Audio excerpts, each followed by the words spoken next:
అందరికీ praise the lord. ఈరోజు దేవుడు మనకిచ్చినటువంటి వాక్య భాగము లూకా సువార్త 2వ అధ్యాయము 14వ వచనము.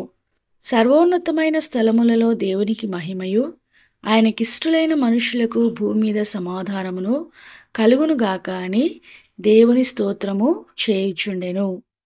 ఇక్కడ ఈ యొక్క మాటలో రెండు ప్రాముఖ్యమైనటువంటి విషయాలను మనము చూసుకొని ఈ దినము వాక్య భాగమును ముగించుకుందాం. సర్వోన్నతమైన స్థలములలో అనేటువంటి మాటను మనం గమనించినట్లయితే సర్వానికి ఉన్నతమైనటువంటి ఆ యొక్క స్థలం గురించి ఇక్కడ దేవుని వాక్యంలో దేవుడు మాట్లాడుతూ ఉన్నాడు. ఈ యొక్క మాటలను పలికినటువంటి వారు పరలోక సైన్య సమూహము అనేటువంటి విషయాన్ని మనకు 13వ వచనంలో స్పష్టంగా బయలుపరుస్తూ ఉంటున్నారు. 13వ వచనం గమనించినట్లయితే, వెంటనే పరలోక సైన్య సమూహము ఆ దూతతో కూడా నుండి, అంటే ఇక్కడ గమనించినట్లయితే ఒక దూత అక్కడ ఉన్నటువంటి గొర్రెల కాపరుల దగ్గరికి వచ్చి, దేవుడు ఈ లోకంలో జన్మించాడు, రక్షకుడు మీకు పుట్టాడు అనేటువంటి విషయాన్ని వార్తను చెప్పినప్పుడు ఆ యొక్క చెప్పినటువంటి దూతతో ఉన్నటువంటి పరలోక సైన్య సమూహం అంతా కూడా ఏం చేశాయంటే ఈ యొక్క మాటలు పలికినట్లుగా ఇక్కడ చెప్పబడుతూ ఉన్నదనమాట. అయితే మనం ఇక్కడ గమనించినట్లయితే సర్వానికి ఉన్నతమైనటువంటి స్థలము ఏంటి అనేది మనం గమనించినట్లయితే, ఎక్కడైతే సర్వోన్నతుడైనటువంటి దేవుడు ఉంటాడో ఆ యొక్క స్థలమే సర్వానికి ఉన్నతమైనటువంటి స్థలముగా మనము చెప్పుకొనవచ్చు. ఎందుకంటే సర్వోన్నతుడు ఎక్కడ ఉంటాడు? సర్వోన్నతమైనటువంటి స్థలములో ఉంటాడనమాట. అయితే ఈ సర్వోన్నతుడు అనేటువంటి ఈ యొక్క దేవుడు ఎవరు అనేటువంటిది మనం గమనించినట్లయితే దేవుని వాక్యంలో సర్వోన్నతుడు గురించి ఒక మాట రాయబడుతూ వచ్చింది. 2వ సమూయేలు గ్రంథం 22వ అధ్యాయము 14వ వచనం మనం చూసినట్లయితే, యెహోవా ఆకాశమందు గర్జించెను, సర్వోన్నతుడు ఉరుము ధ్వని పుట్టించెను. ఇక్కడ మనం గమనించినట్లయితే ఈ యొక్క ఆకాశమందు గర్జించింది, తర్వాత ఉరుము ధ్వని పుట్టించింది ఈ యొక్క సర్వోన్నతుడైనటువంటి దేవుడే అనేటువంటి విషయాన్ని ఇక్కడ దేవుని వాక్యంలో మనము చూస్తూ ఉన్నాం. అయితే ఈ సర్వోన్నతుడైనటువంటి దేవుడు ఎవరు అంటే యెహోవా దేవుడుగా ఇక్కడ మనకు పరిగణించబడుతూ ఉంటుందన్నమాట. అంటే యెహోవా దేవుడైనటువంటి ఆ యొక్క సర్వోన్నతుడైనటువంటి దేవుడు ఎక్కడైతే నివసిస్తూ ఉన్నాడో ఆ యొక్క స్థలము ఏమని చెప్పబడుతుందంటే సర్వోన్నతమైనటువంటి స్థలముగా చెప్పబడుతూ ఉన్నదనమాట. అంటే ఆ యొక్క నిత్యత్వంలో ఆ యొక్క పరలోక రాజ్యంలో తండ్రి అయినటువంటి దేవుడు ఉన్నటువంటి ఆ యొక్క రాజ్యంలో ఉన్నటువంటి సకల దూతల సైన్య సమూహం అంతా కూడా సర్వోన్నతమైనటువంటి స్థలములలో దేవునికి మహిమ అనేటువంటి విషయాన్ని అక్కడ పలుకుతూ ఉన్నట్లుగా మనము చూస్తూ ఉంటున్నాం. అయితే మనం ఇక్కడ గమనించినట్లయితే సర్వోన్నతుడైనటువంటి దేవుడు నివాసం ఉండేటువంటి స్థలము ఎక్కడ అనేటువంటిది కూడా దేవుని వాక్యంలోని కొన్ని విషయాలు దేవుడు స్పష్టంగా రాసి ఉంచాడనమాట. అపోస్తల కార్యములు 7వ అధ్యాయము 50వ వచనంలో మనం చూసినట్లయితే చివరి 2 లైన్లలో మనం గమనిస్తే, ప్రవక్త పలికిన ప్రకారము సర్వోన్నతుడు హస్తకృతాలయములలో నివసింపడు అనేటువంటి విషయాన్ని ఇక్కడ స్టెఫెను భక్తుడు పలికినట్లుగా ఇక్కడ వ్రాయబడుతూ ఉన్నది. అంటే ఇక్కడ మనం గమనించినట్లయితే సర్వోన్నతుడైనటువంటి దేవుడు నివాసం ఉండేటువంటి స్థలము ఎక్కడ అంటే ఈ యొక్క హస్తకృతాలయంలో ఆయన నివసింపడంట. అంటే మనుషులు నిర్మించేటువంటి ఏ యొక్క నిర్మాణంలో అయినప్పటికీ, ఏ యొక్క దేవాలయంలో అయినప్పటికీ, వేటిలో అయినప్పటికీ ఆయన నివసింపడు అనేటువంటి విషయాన్ని స్టెఫెను భక్తుడు స్పష్టంగా ఇక్కడ పరిశుద్ధాత్మ చేత నింపబడినటువంటి వాడై పలుకుతూ ఉన్నట్లుగా మనము చూస్తూ ఉన్నాం. అయితే మరి సర్వోన్నతుడైనటువంటి దేవుడు నివసించేటువంటి స్థలం ఎక్కడుంది అనేది మనము గమనించినట్లయితే దేవుని వాక్యంలోనే మనకు దానికి జవాబు కూడా ఉన్నది. పరిశుద్ధుడును నిత్య నివాసియునైన వాడు ఇలాగూ సెలవిచ్చుచున్నాడు, నేను మహోన్నతమైనటువంటి పరిశుద్ధ స్థలములలో నివసించువాడను. ఇక్కడ దేవుని వాక్యంలో మహా ఉన్నతమైనటువంటి పరిశుద్ధ స్థలముల్లో అంటే సర్వానికి ఉన్నతమైనటువంటి ఆ యొక్క పరిశుద్ధ స్థలములలో దేవుడు నివసించేటువంటి వాడు అనేటువంటి విషయాన్ని ఇక్కడ దేవుని వాక్యంలో స్పష్టంగా దేవుడు బయలుపరుస్తూ ఉంటూ ఉన్నాడనమాట. అంటే దేవుడు నివాస యోగ్యమైనటువంటి స్థలం ఏంటి అంటే పరిశుద్ధమైనటువంటి స్థలం. ఎక్కడైతే పరిశుద్ధత ఉందో అక్కడ దేవుడు నివసిస్తూ ఉంటూ ఉన్నాడు. అయితే ఆ యొక్క మహోన్నతమైనటువంటి పరిశుద్ధ స్థలం, ఆ స్థలం కూడా ఎలా ఉండాలంటే మహా ఉన్నతమైనటువంటి పరిశుద్ధ స్థలంలో నేను నివసిస్తాను అనేటువంటి మాట ఇక్కడ సర్వోన్నతుడైనటువంటి దేవుడు మాట్లాడుతూ ఉన్నాడు. అంటే మహాగణుడు తర్వాత మహోన్నతుడు అయినటువంటి ఈ యొక్క గొప్ప దేవుడు ఎవరు అనేటువంటిది మనం గమనించినట్లయితే యెహోవా దేవుడే, తండ్రి అయినటువంటి దేవుడుగానే మనము చూస్తూ ఉన్నాం. అంటే తండ్రి అయినటువంటి దేవుడు సర్వోన్నతుడైనటువంటి దేవుడు అన్నా, మహాగణుడు అన్నా, మహోన్నతుడు అన్నా కూడా పరిశుద్ధుడు అన్నటువంటి నిత్య నివాసి అయినటువంటి దేవుడు యెహోవా దేవుడు, తండ్రి అయినటువంటి దేవుడు. ఆ యొక్క నిత్య నివాసంలో ఉన్నటువంటి ఆ యొక్క నిత్యత్వమైనటువంటి పరలోక రాజ్యంలో నిరంతరము ఏలుతూ ఉన్నటువంటి ఆ యొక్క సర్వోన్నతుడైనటువంటి దేవుడు, పరిశుద్ధ స్థలంలో నివసించేటువంటి ఆ దేవుడు ఈ యొక్క హస్తకృత్యాలయంలో నివసింపను అనేటువంటి మాట దేవుడు ఈ దినాన మనకు బయలుపరుస్తున్నాడు.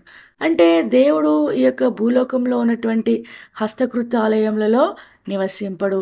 ఆయన యొక్క నివాసయోగ్యం ఎక్కడంటే మహోన్నతమైనటువంటి పరిశుద్ధమైనటువంటి స్థలం. ఎందుకంటే ఆయన పరిశుద్ధుడు, పరిశుద్ధమైనటువంటి స్థలంలోనే నివసించేటువంటి వాడుగా ఉంటూ ఉన్నాడు.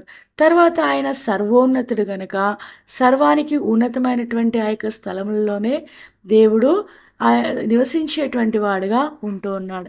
అయితే ఈ యొక్క మాటలో చివరిగా ఒక మాట రాయబడుతూ ఉంటుందన్నమాట. అయినను వినయము గలవారి ప్రాణమును ఉజ్జీవింపజేయుటకు, నలిగిన వారి ప్రాణమును ఉజ్జీవింపజేయుటకును, వినయము గలవారి యొద్దను దీన మనస్సు గలవారి యొద్దను నివసించుచున్నాను. ఇక్కడ మనం గమనించినట్లయితే ఈ యొక్క సర్వోన్నతుడైనటువంటి దేవుడు హస్తకృతాలయములలో నేను నివసింపను అని సెలవిచ్చినటువంటి దేవుడు, తర్వాత మహోన్నతమైనటువంటి పరిశుద్ధ స్థలంలో నేను నివసిస్తాను అని సెలవిచ్చినటువంటి ఆ యొక్క గొప్ప దేవుడు ఏమంటూ ఉన్నాడంటే వినయము గలవారి యొద్ద, దీన మనస్సు గలవారి యొద్ద ఆయన నివసిస్తూ ఉన్నాడు అనేటువంటి వాక్యం ఇక్కడ మనము చూస్తూ ఉంటున్నాం. అంటే సర్వోన్నతుడైనటువంటి దేవుడు నివాస యోగ్యమైనటువంటి స్థలం ఏంటంటే వినయము, దీన మనస్సు. ఈ రెండు చాలా ప్రాముఖ్యమైనటువంటి పాత్రలు ఇక్కడ కనబడుతూ ఉంటున్నాయి. పరిశుద్ధుడైనటువంటి వాడు పాపి అయినటువంటి మనిషిలో నివసించాలి అంటే ఆయనకు ఉండవలసినటువంటి ఆ యొక్క మనిషికి ఉండవలసినటువంటి లక్షణాలు మొట్టమొదటిగా పరిశుద్ధత, రెండవదిగా వినయము, మూడవదిగా దీన మనస్సు. ఈ మూడు లక్షణాలు నీలో నాలో కలిగి ఉన్నట్లయితే ఆ యొక్క సర్వోన్నతుడైనటువంటి దేవుడే నీలో నాలో నివసింపటానికి ఈ లోకానికి వచ్చినట్లుగా. అంటే ఒక 33.5 సంవత్సరాలు ఈ లోకంలో ఆయన జీవించి మరణించి చనిపోయి సమాధి చేయబడి తిరిగి లేపబడినప్పటికీ పరిశుద్ధాత్మ రూపంలో మనలో నివసించటానికి ఆయన వినయం గలవారి మనసు ఎక్కడుంది, దీన మనసు గలవారు ఎక్కడున్నారు, పరిశుద్ధులు ఎక్కడున్నారు, నేను వారిలో నివాసం చేయాలనుకుంటున్నాను వెదుగుతూ ఉన్నట్లుగా దేవుడి దినాన మనకు తెలియజేస్తూ ఉంటూ ఉన్నాడు. నా జీవితంలో పరిశుద్ధతను మనం కాపాడుకుంటూ ఉన్నామా, మనలో వినయ స్వభావం కలిగి ఉంటూ ఉన్నామా, మనము దీన మనస్సు కలిగి ఉంటూ ఉన్నామా, లేకపోతే గర్వంతో లేకపోతే వినయము లేనటువంటి అనుభవంలో అపరిశుద్ధతో మన జీవితాలు పరిశుద్ధతతో మన జీవితాలు ఉంటూ ఉన్నాయా అనేటువంటిది దేవుడి దినాన మనల్ని పరీక్షించుకోవలసినటువంటి వారిగా మనల్ని ఉంచుతూ ఉంటూ ఉన్నాడు.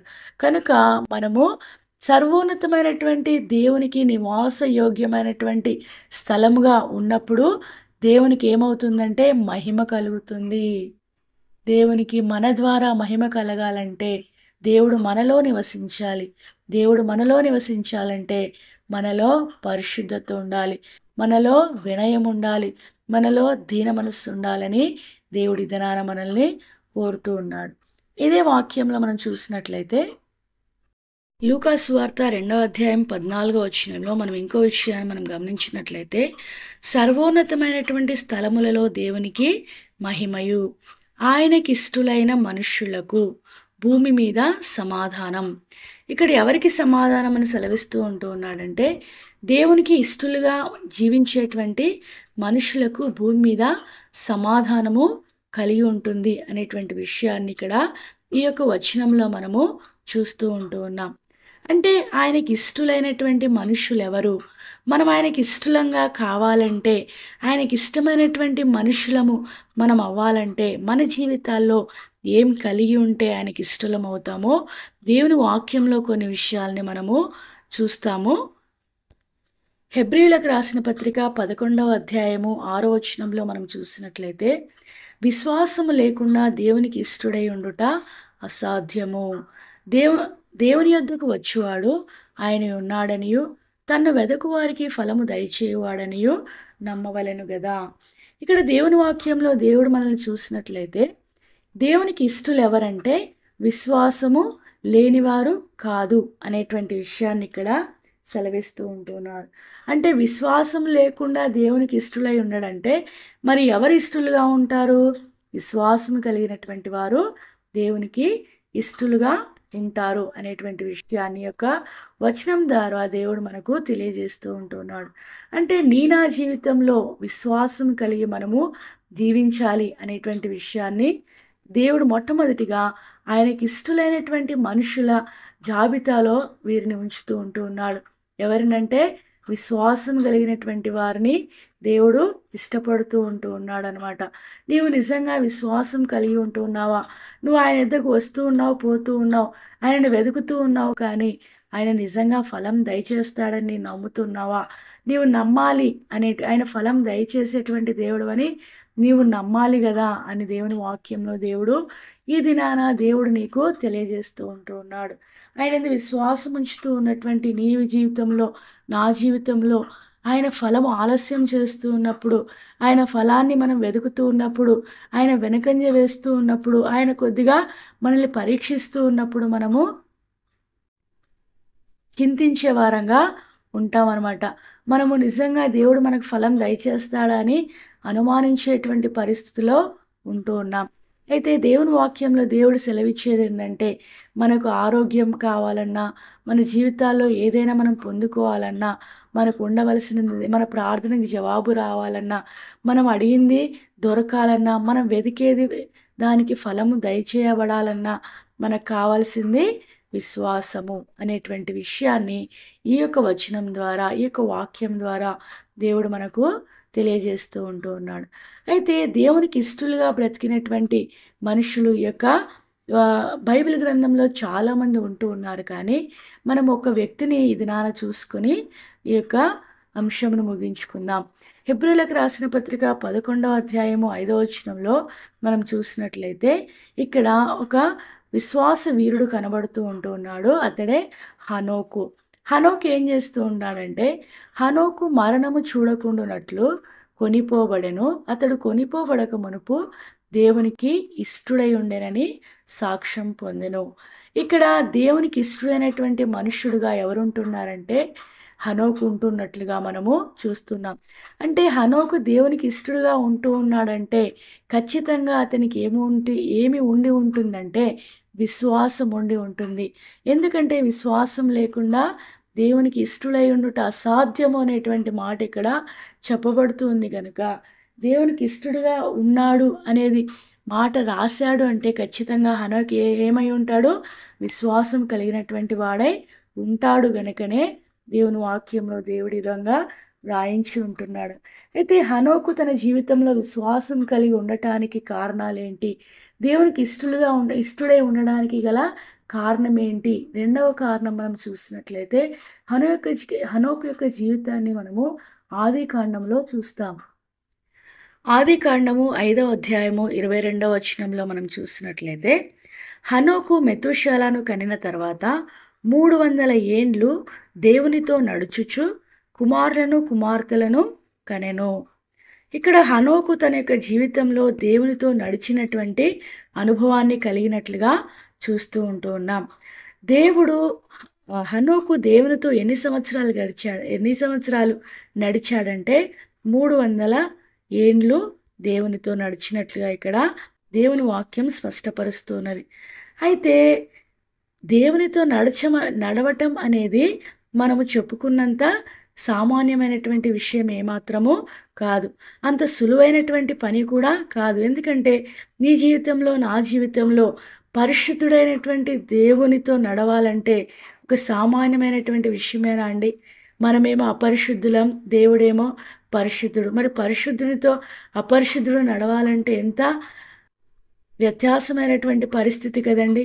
అయితే ఈ యొక్క హనోకు ఆయన మానవుడే, మనలాంటి మనిషే. అయితే ఆయన ఎలా జీవించాడు? 300 సంవత్సరములు, 300 ఏండ్లు దేవునితో నడిచాడంట. నిజంగా ఎంత గొప్పవాడు కదండీ! మన జీవితాల్లో మనం 70, 80 సంవత్సరాలు ఉంటేనే దేవుని రక్షణ పొందడానికి 20 సంవత్సరాలు, 30 సంవత్సరాలు. తర్వాత మళ్ళా పడతా ఉంటాం, లేస్తా ఉంటాం, పడతా ఉంటాం, లేస్తా ఉంటాం. ఆత్మీయత తగ్గుతా ఉంటది, పెరుగుతా ఉంటది.